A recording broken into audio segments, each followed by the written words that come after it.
Hello students, जितने हमारे 12 के स्टूडेंट्स हैं जिन्होंने अभी तक एग्जाम दे चुकी है 12 की, ठीक है, उनका रिजल्ट भी जल्दी आ जाएगा क्योंकि पेपर चेकिंग का काम चालू ही है। लेकिन जो हमारी कॉलेज के एडमिशन इस बार बहुत लेट जाने वाले हैं और तैयारी के लिए समय कम मिलेगा। इसी उद्देश्य को ध्यान में रखते हुए हमने कुछ लेक्चर चालू किए ऑनलाइन। जितने हमसे कोशिश हो सकती है अब तक ऑनलाइन पहुंचाने की कोशिश करेंगे, ठीक है। तैयारी करते रहे क्योंकि आगे फंसने से अच्छा है कि सर अभी समय है तो नॉर्मल तैयारी करते हैं, रिजल्ट का वेट ना करें, क्योंकि आपको ऊपर कॉन्फिडेंस होगा तो रिजल्ट भी सही आएगा। जो आगे की जो तैयारी हायर स्टडी कहलाएगी अटके ना उसके अंदर, इसलिए नॉर्मली जो भी इंफॉर्मेशन है आप तक पहुंचाने की जरूर कोशिश करेंगे कि वीडियो हमने बना दी है इसके ऊपर। दूसरा वीडियो जो हमारा चैप्टर स्टेट का उसको आगे बढ़ाते हैं इस वीडियो में। धन्यवाद, देखते रहे। जिससे कि आप ऊपर देख सकते हो स्टूडेंट्स, हमने गुणात्मक माहिती पृथक्करण और चैप्टर लिया हुआ है। अभी तक हमने सर 2x2 संभावना कोष्ठक किस हिसाब से बनाया जाता है, अल्फा ए बी बीटा, ठीक है, एन अर्थात क्या होता है, 2x2 कोष्ठक के हिसाब से सॉल्व किया जाता है, उतना सीख चुके हैं।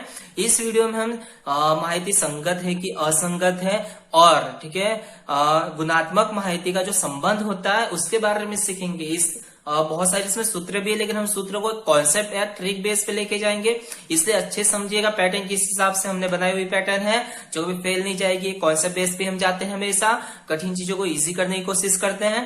सबसे पहले हम देखते हैं कि संगत और असंगत का मतलब क्या, ठीक है। इसको समझाने के लिए मैं डायरेक्ट आपसे सवाल ही सॉल्व करवाता हूँ, सवाल बेस पे समझाने की कोशिश करता हूँ। सवाल ऊपर देख सकते हो किस हिसाब से मेरे पास इंफॉर्मेशन है, एन बराबर 500, ए बी 225, बीटा मेरे पास दिया 150 और ए बीटा मेरे पास है 75। इतनी इंफॉर्मेशन मेरे पास दी हुई है, ठीक है। संगत असंगत को समझने के लिए जितनी इंफॉर्मेशन है सबसे पहले मुझे 2x2 संभावना कोष्ठक बनाना पड़ेगा, ठीक है। एक संभावना कोष्ठक हमने क्रिएट किया जैसा आप ऊपर देख सकते हो। फिर जितनी इंफॉर्मेशन मेरे पास थी उसे फिलअप करते चलते हैं, ठीक है। पहले वीडियो में हम इतना सीख चुके हैं। एन बराबर है मेरे पास 500, ए बी है मेरे पास 225, ठीक है। तो ए बी का कोष्ठक आपको पता ही है कहां पे होगा, ठीक है, वहां पे मैंने रख दिया 225। फिर है मेरे पास बीटा, बीटा ब्रैकेट में अर्थात बीटा का टोटल है सर, तो बीटा का टोटल 150, ठीक है, जो बाहर आप देख सकते हो किस हिसाब से हमने लिखा हुआ है। फिर मेरे पास है ए बीटा, ए बीटा मेरे पास है 75। तो ए बीटा का कोष्ठक कहां दिख रहा है मुझे, 225 के जस्ट नीचे ए बीटा का ही कोष्ठक है, तो वहां पे हमने रख दिया 75, ठीक है। जितनी इन्फॉर्मेशन मेरे पास थी उतनी हमने फिलअप कर दी है। अब इसको सॉल्व करना है, ठीक है, किस हिसाब से हमें सॉल्व करना है इसे देखते हैं। सर 225 और 75 मेरे पास है, उसका टोटल तो मैं कर सकता हूँ, ठीक है। पहले मैंने उसका टोटल कर दिया, तो 225 और 75 का टोटल करूँ तो 300 मिल जाता है मेरे पास। तो सर 300 मिल गया तो मेरे पास n 500 है, 300 में से 500 माइनस करो तो एक अल्फा का टोटल मुझे मिल जाएगा, तो मेरे पास आंसर आ जाता है 200, ठीक है। इसी प्रकार से सर मेरे पास बीटा का टोटल था 150, अगर मैं 500 में से 150 माइनस करता हूं तो ऊपर मेरे पास कितना मिल जाता है 350, ठीक है। इस हिसाब से हम धीमे धीमे कोष्ठक को फिलअप करते चलते हैं। 350 मेरे पास मिल गया, तो ए और बी मेरे पास है 225। 350 में से अगर 225 माइनस करो तो मेरे पास कितना आंसर मिल जाएगा 125। 125 मिल गया, लास्ट कोष्ठक की बाकी मेरे पास, ठीक है। फिलअप करना है मुझे ए और बीटा का। 200 में से 125 माइनस करूं तो मेरे पास 75 मिल जाएगा, ठीक है। और आप देख सकते हो कि हमने कोष्ठक पूरा फिलअप कर दिया है, जितनी माहिती थी एकदम सही बैठ गई मेरे कोष्ठक में। जब भी माहिती अच्छे से बैठ जाए, ठीक है, आपके पास, तो इसी माहिती को हम कहते हैं कि संगत है सर। इसका मतलब कहीं पे भी कोई कोष्ठक में हमने गलती की नहीं और जानकारी भी सही थी, कोष्ठक में बैठ गई है परफेक्टली। आप चेक कर सकते हो 225, फिर 125, 350, 75, 75, 150, ऊपर से भी प्लस करने की कोशिश करो, 225, 75, 300, 125, 75, 200, सबको टोटल कर दो तो हर जगह अपनी जगह सब सही बैठ गया। इसलिए इस माहिती को हम कहते हैं संगत, ठीक है, अर्थात माहिती संगत 6, ठीक है। इतनी इंफॉर्मेशन हुई संगत की, तो सर ये तो संगत हुआ मतलब सब बैठ गया। तो असंगत क्या रहता है, ठीक है। असंगत का मतलब ऐसा रहेगा जो बीच के जो 4 कॉलम हमारे पास रहते हैं उसमें कोई भी जानकारी माइनस में है, ठीक है, जो बैठेगी नहीं, उसे हम कहते हैं असंगत। चलो उससे भी अच्छे से समझने की कोशिश करते हैं। उसी हिसाब से हम एक सवाल से ही समझाते हैं असंगत को, क्या आपको तुरंत समझ में आ जाएगा अभी क्या है संगत। मैंने एक इन्फॉर्मेशन ली है, एन बराबर मेरे पास है 400, ए मेरे पास है 300, बी है 100 और ए बी मेरे पास दिया है 120, ठीक है। इसको कोष्ठक में सॉल्व करने के लिए 2x2 कोष्ठक हम बनाते हैं। सबसे पहले जो इन्फॉर्मेशन है उससे लिखते चलते हैं। एन है 400, ए का टोटल है 300, बी का टोटल है 100, ए बी का टोटल है 120। जितनी इंफॉर्मेशन थी आप देख सकते हो कोष्टक में हमने उतनी लिख दी है। चलो इस कोष्टक को सॉल्व करते हैं, लेकिन सर सॉल्व करने से पहले मैं अगर 120 मुझे ए बी दिया है और बी का टोटल मुझे 100 दे के रखा है, पॉसिबल ही नहीं है ना। 120 और 100 से अगर माइनस करो तो बीच का जो ए अल्फा और बी का कोष्टक है वो तो -20 आ गया। इसका मतलब सर ये माहिती क्या हो गई, असंगत, क्योंकि बीच में कोई ना कोई माइनस बैठ गया, ऐसा तो पॉसिबल ही नहीं बनता। ठीक है, जिसे आप देख सकते हो। इसलिए आगे का जो भी सॉल्यूशन है, ठीक है, आगे हमारे साथ विधि भी रहती है, अगर कोई भी माहिती असंगत होती है तो सॉल्यूशन होगा नहीं, इसी में हमें लिखना पड़ेगा माहिती असंगत है, इसलिए कोई भी इसका सॉल्यूशन किया जाएगा नहीं। ठीक है, अर्थात कि सर जिस 2/2 कोष्टक के बीच का कोई भी संख्या अगर माइनस में आ जाता है तो माहिती क्या बनती है, असंगत। आगे कुछ सॉल्व करने की जरूरत पड़ती नहीं है। ठीक है, आशा करता हूं कि संगत असंगत क्या होता है आपको समझ में आ गया होगा। जिस 2/2 कोष्टक के सब आंकड़े डिजिट अच्छे से बैठ जाते हैं वो संगत है, जिसका एक भी डिजिट अगर माइनस में आ जाता है कोष्टक तो हमारे पास असंगत है। ठीक है, इतना संगत असंगत का कॉन्सेप्ट है। एक और हम कॉन्सेप्ट लेते हैं सर, जो हमारे पास चैप्टर है गुणात्मक माहिती पृथक्करण। ठीक है, यानी जो गुणात्मक माहिती है उसका संबंध देखते भी किस हिसाब से होता है। ठीक है, तो हमारे पास 3 प्रकार के संबंध इसमें रहेंगे गुणात्मक माहिती में। सबसे पहले धन गुणात्मक संबंध, जो प्लस रहता है। ठीक है, फिर हमारे पास मिलेगा सर ऋण गुणात्मक संबंध। ठीक है, और तीसरा ऐसा रहता है गुणात्मक संबंधों अभाव, जिसे हम कहते हैं स्वतंत्र है, ना ही वो धन है ना ही वो ऋण है। ठीक है, यानी 3 मेरे पास संबंध मिलेंगे हमेशा गुणात्मक माहिती के, धन गुणात्मक संबंध, ऋण गुणात्मक संबंध और गुणात्मक संबंध अभाव, जिसे हम स्वतंत्र भी कहते हैं। इसको और अच्छे से सूत्र, इसका सूत्र रहता है, हम सूत्र भी समझते चलेंगे। पहले मैं आपको सूत्र बताता हूँ, सूत्रों को अच्छे से आप देखिएगा किस हिसाब से है, फिर मैं सूत्रों को आपको कॉन्सेप्ट बेस पे याद करवाता हूँ किस हिसाब से होता है, जिससे आप भूलोगे नहीं और लंबे समय तक आपको याद रहेगा। ठीक है, देखिए धन गुणात्मक संबंध। ठीक है, धन गुणात्मक संबंध का सूत्र है सबसे पहले ए बी, ठीक है, जो हमारा सब ब्रैकेट में है, गुना अल्फा बीटा, फिर ग्रेटर देन, ठीक है, ए बी गुना अल्फा बी गुना ए बीटा। ठीक है, हमारे पास सूत्र है। ठीक है, अब सर ये सूत्र याद कैसे करें। ठीक है, आपको जो ए बी अल्फा बीटा उसे अभी ज्यादा नॉर्मली सिर्फ ऑब्जर्व करते रहिए, लेकिन जो ग्रेटर देन का चिन्ह है उसे ध्यान रखिएगा, उस चिन्ह पे फोकस दीजिएगा। अगर सर ए बी और अल्फा बीटा बड़ा हो जाता है ग्रेटर देन, तो धन गुणात्मक संबंध। ठीक है, इसी प्रकार ऋण गुणात्मक संबंध, इसका भी सेम ही सूत्र देखिए जिस हिसाब से ऊपर स्क्रीन पे देख सकते हो, ए बी गुने अल्फा बीटा, फिर है लेस देन। ठीक है, अल्फा बी इंटू ए बीटा, ऊपर जो था वही है, सिर्फ चिन्ह बदला, इस बार क्या हो गया है लेस देन। ठीक है, अर्थात कि सर जो बाजू वाला कॉन्सेप्ट वो बड़ा हो गया इस बार, जिससे हम माहिती अगर मेरे पास बड़ी आ जाती तो उसे हम कहेंगे ऋण गुणात्मक संबंध। ठीक है, तीसरा हमारे पास था गुणात्मक संबंधों अभाव, जिसे हम स्वतंत्र भी कहते हैं, माहिती स्वतंत्र है, उसमें भी सेम डिजिट है, कोई उसमें फर्क नहीं होगा।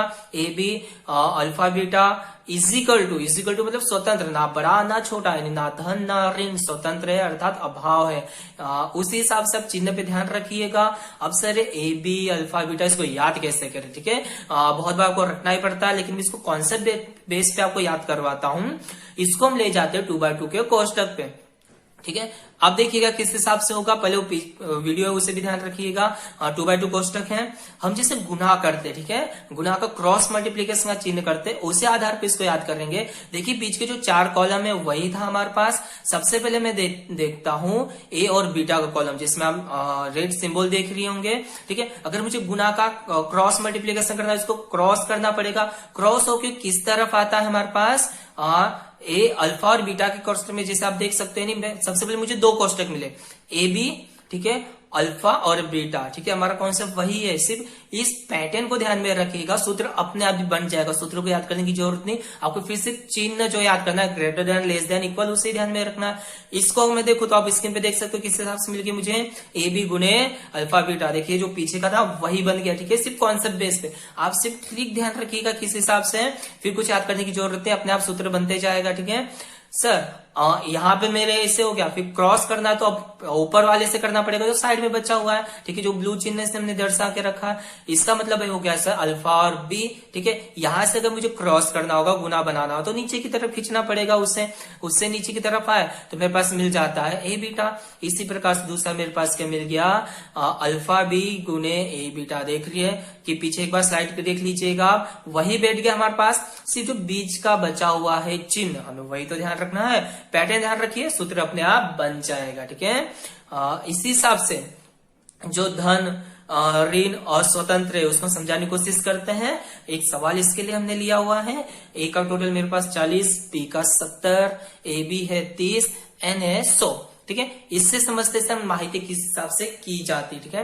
सबसे पहले इस माहिती को दर्शाने के लिए हमने संभावना का 2x2 कोष्टक बना लिया है। जितनी इंफॉर्मेशन है उसे दर्शाते चलते फटाफट। ए मेरे पास है 40, टोटल 40 कर दिया। बी मेरे पास 70, बी का टोटल 70 लिख दिया। ए बी मेरे पास है 30, मैंने 30 लिख दिया। एन है 100, तो एन की जगह मैंने 100 रख दिया। तो इसको फटाफट सोल्व करते हैं, लेकिन सोल्व करने से पहले एक बात देखेंगे, सर माहिती संगत है कि असंगत। अगर गलती से माहिती असंगत मिल गई तो आगे सॉल्यूशन होगा नहीं, तभी सॉल्यूशन होगा जब ये संगत होगी। देखते चलो सॉल्व करते हैं। सबसे पहले सर मेरे पास 70 बी का टोटल है और वहां 30 है। 70 में से 30 माइनस करो तो मुझे 40 मिल जाता है, ठीक है। उसी हिसाब से बाहर के कॉलम को सॉल्व करो तो एन मेरे पास 100 है, ऊपर 70 है। अगर 100 में 70 माइनस करो तो 30 मिल जाता है। अभी तक संगति मिलते जा रहा है। उसी हिसाब से लास्ट का टोटल करते हैं। मेरे पास ए का टोटल 40 है, एन बराबर 100 है। अगर मैं 40 में 100 माइनस करो तो मुझे एन से मिल जाता है 60, ठीक है। उसी हिसाब से 60 के आधार पे करूं तो ऊपर 40 है, 60 में से 40 माइनस करो तो मुझे मिल जाता है 20। अभी 20 और ये रहा 30, अगर 30 में से 20 माइनस करो तो मुझे 10 मिल जाता है। अर्थात कि सर माहिती कैसी है, संगत है। इसे इसमें गुणात्मक संबंध हम ज्ञात कर सकते हैं। माहिती संगत क्षेत्र गुणात्मक संबंध शोधी सकारात्मक संबंध ज्ञात कर सकते हैं। चलिए फिर संबंध ज्ञात करते हैं कि इसमें धन संबंध है कि ऋण संबंध, ठीक है। इसके लिए आपको पता ही हमें सबसे पहले करना क्या है, क्रॉस मल्टीप्लीकेशन हमने ध्यान रखा था, अर्थात ए बी गुने अल्फा बीटा। आप समझ ही गए हो कि कौन सा कॉलम है। सबसे पहले इन दोनों का गुणा करना है। ए बी मेरे पास है 30, अल्फा बीटा मेरे पास 20, इसका गुणा करो तो मेरे पास आंसर आ जाता है 600, ठीक है। उसी हिसाब से अगला मुझे गुना जो माहिती संबंध ज्ञात करने के लिए फिक्स रहेगा, अल्फा बी इंटू ए बीटा, ठीक है। इतना था। आपको पता ही चले क्या होगा, हम कर क्या रहे हैं। इन दोनों कोष्टक को अगर मैं देखूं तो मेरे पास 40 और 10 मिल रहा है सर। 40 और 10 का गुना करो तो मेरे पास ऐसा आ जाता है 400। आपको पता ही है क्या है हमारे पास पैटर्न, ठीक है। हमने पैटर्न लिख दी है। बीच में मैंने अभी तक सिंबल दिया नहीं है क्योंकि मुझे पता नहीं सर स्वतंत्र है, लेस देन है, ग्रेटर देन है, ठीक है। सबसे पहले इनकी माहिती हम देखते हैं। यहाँ पे मैंने इसका आंसर लिया था 600, इसको सोल्व किया तो मुझे मिला था 400। अब मैं ज्ञात कर सकता हूँ सर 600 तो मेरा बड़ा है, ठीक है। इसे ग्रेटर देन का चिन्ह लग गया। अब मेरे पास जो सूत्र था उसको भी मैं चिन्ह लगा देता हूँ ग्रेटर देन का। इसका मतलब है माहिती कैसी मिल गई मुझे, धन गुणात्मक संबंध की माहिती मिल गई है। धन गुणात्मक संबंध है। इसी प्रकार से हम ऋण गुणात्मक संबंध और माहिती का भाव अर्थात की स्वतंत्र गुणात्मक संबंध भी ज्ञात कर सकते हैं, ठीक है। आशा करता हूँ कि आपको समझ में आया होगा। नॉर्मली प्रैक्टिस करते रहिए धीमे धीमे किस हिसाब से है। जाते जाते आपको एक घर पे लेसन भी देने की कोशिश करता हूँ। स्टूडेंट हमें पता है कि अभी आपका एडमिशन हुआ नहीं है, फिर भी तैयारी कंटिन्यू रखें क्योंकि जैसी सिचुएशन हम फेस कर रहे हैं, ठीक है, उस हिसाब से आपको तैयारी बहुत फास्ट रखनी पड़ेगी। इससे अच्छा सर अभी समय है तो अभी से क्यों नहीं, ठीक है। एक स्कॉलर स्टूडेंट कभी भी अपने पढ़ाई से लेके कॉम्प्रोमाइज नहीं करता, तैयारी करता ही रहता है। जाते जाते एक लेसन है, इसे ट्राई कीजिए। इसमें आपको संगत, असंगत और गुणात्मक संबंध, ठीक है, गुणात्मक संबंध बताना है। धन है, ऋण है कि स्वतंत्र है। अगर माहिती असंगत है तो कोई गुणात्मक संबंध आगे बढ़ेगा ही नहीं।